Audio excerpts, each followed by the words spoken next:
What's going on, guys? Welcome back to my channel. Hope you're good. I'm starting a new series, so bodybuilding / weight training, but with a limited amount of equipment.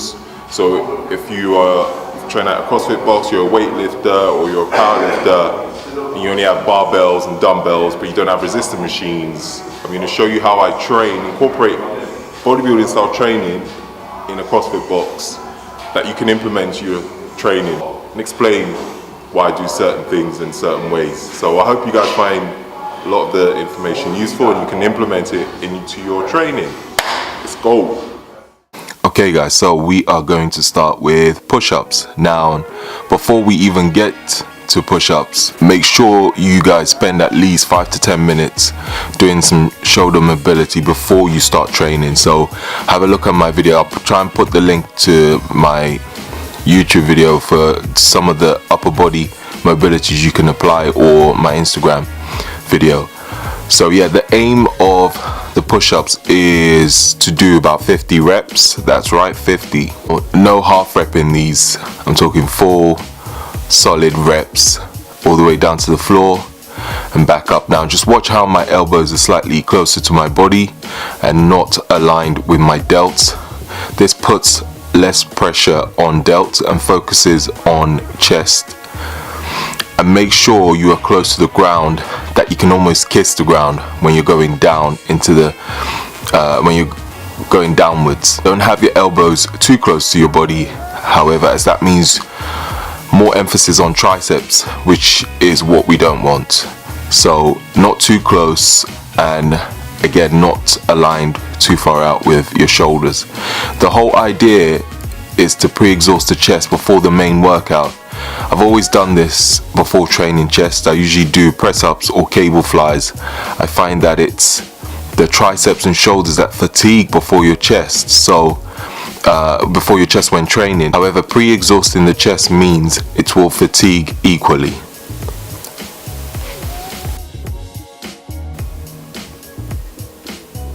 So we are now on to the bench press. Before we start benching, I want to emphasize that this workout is all about time under tension, no ego lifting, focus on tempo, and also focus on contracting the chest every single rep. Each set the tempo changes, so make sure you don't go too heavy on weight, as you will understand why when we get to the workouts. I'll write in the description box below the exercises, sets, rest, and also the tempo. So let's begin. So with the bench press, we will be aiming to do 4 sets on the bench press, and then we will be supersetting with dumbbell incline flies.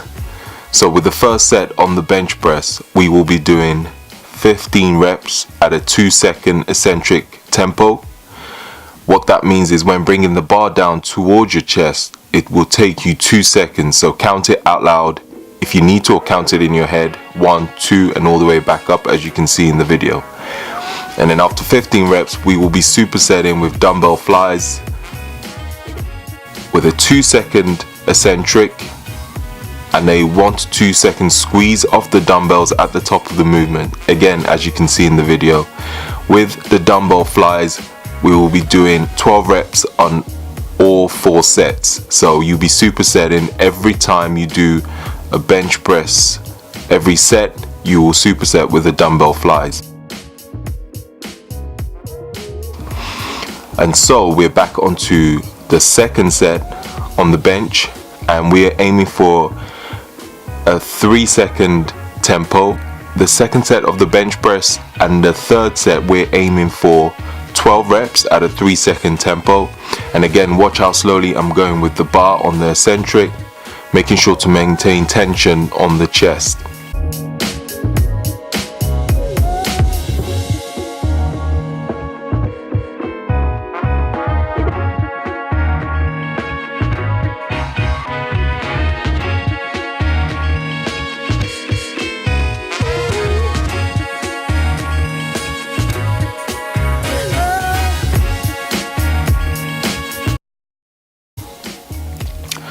With the fourth set, we will be doing 10 reps at a 5-second tempo. Now remember, I told you about not going too crazy with the weights. Now with a 5 second, yes, 5 seconds, that makes it a lot more challenging. So some of you are probably wondering why am I going so slow on the eccentric? Well, the longer we can keep the muscle under tension, the more muscle fibers we're recruiting to assist the movement, which leads to hypertrophy.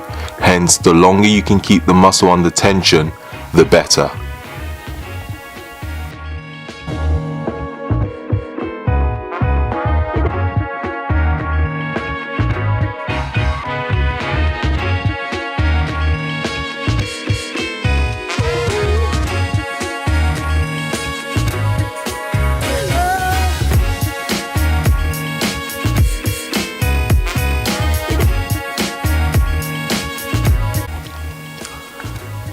Now we're on to third exercise, which will be the pyramid dumbbell press, flat bench superset with dumbbell twist flies.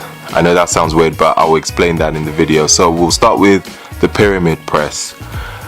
I have always done the pyramid press because it puts less strain on my delts and also allows me to fully contract my chest at the top of the movement. Make sure to keep the elbows at a slight angle and not aligned with your delts. We are aiming for a 2-second eccentric and I would say 1 to 2 second hold at the top of the movement. Make sure, as you can see in the video, to focus on squeezing both dumbbells together. As you can see, my chest fully contracts when I do that. So when you come down and you go up again, squeeze the dumbbells for 2 seconds. Why squeezing the dumbbells? Well, if you squeeze the dumbbells, that automatically contracts your chest, so you don't have to actually focus on your chest when you're at the top of the movement. Focus all your tension on those dumbbells, and that would, again, as you can see in the video, squeeze your chest together. Now we're on to dumbbell twist flies. The difference with these and a normal dumbbell flies are you will be twisting the ends of both dumbbells together, as you can see I'm doing in the video, and as you can see with my chest, it's fully contracted when I do that. So really squeeze the dumbbell together to get a full contraction on your chest. On both these movements, we are aiming for 2-second eccentric on the first and second set, and a 1 to 2 second squeeze of the dumbbells at the top of the movement. So at the top of the movement, you want to hold it for 1 to 2 seconds, and then when you going back down into the eccentric phase, you want to take about 2 seconds. And then when you get to the third set, you want to take a 3-second eccentric and a 1 to 2 second squeeze at the top.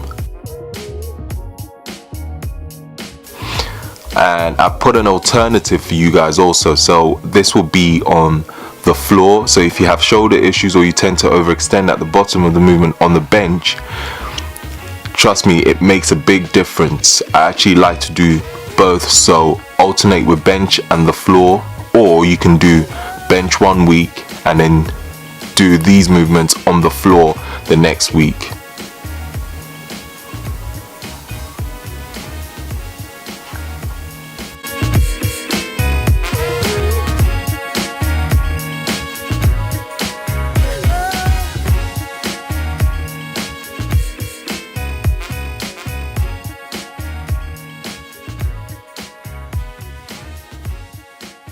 And the next exercise we'll be doing ring press ups, supersetting with bench dumbbell close grip press.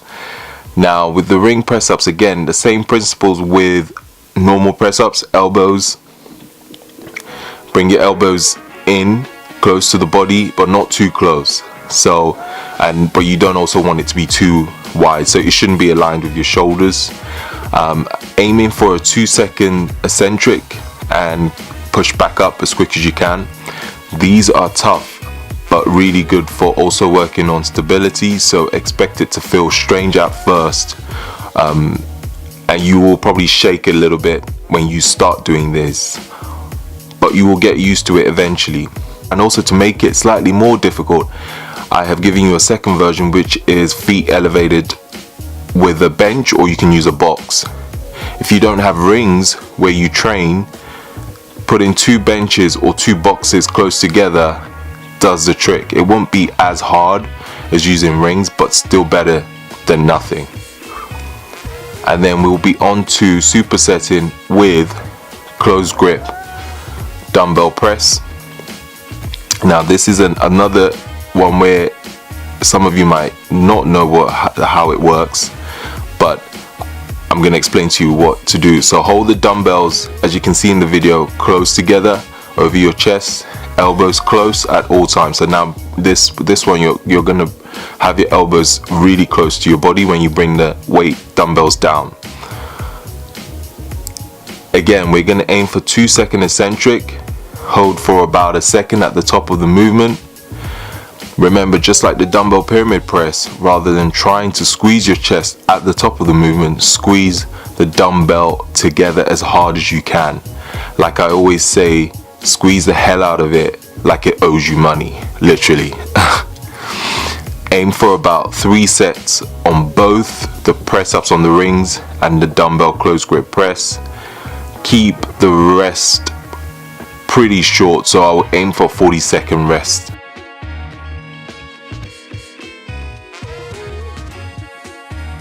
Most of these exercises I'll aim for about 45 to 60 seconds on the rest ranges as well, if I haven't put that if I haven't included that.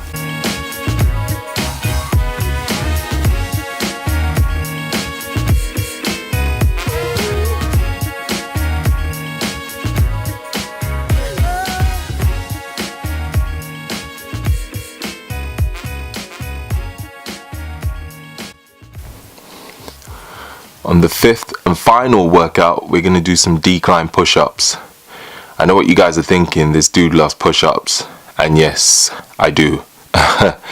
This time we'll be finishing with, again, a decline push-up on a 30-inch box. So we're aiming for 50 push-ups again. However, we'll be breaking it down by 5 sets times 10 reps. Few things. Keep the rest short between each set, so about 20 seconds, no more.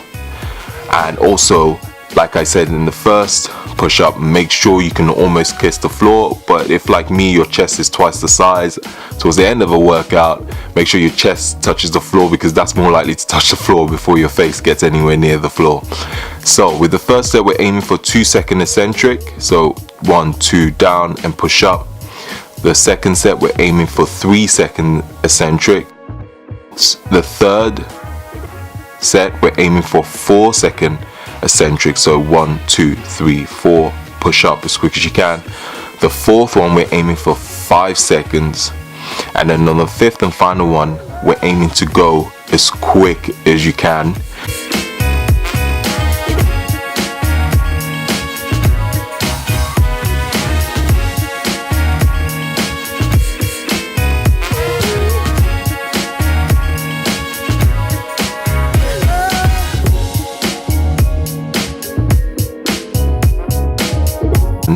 Now with this, yes, on the 5th one, you're aiming for 10 reps. However, if you can do more than 10, keep going till you literally cannot do any more. So till failure.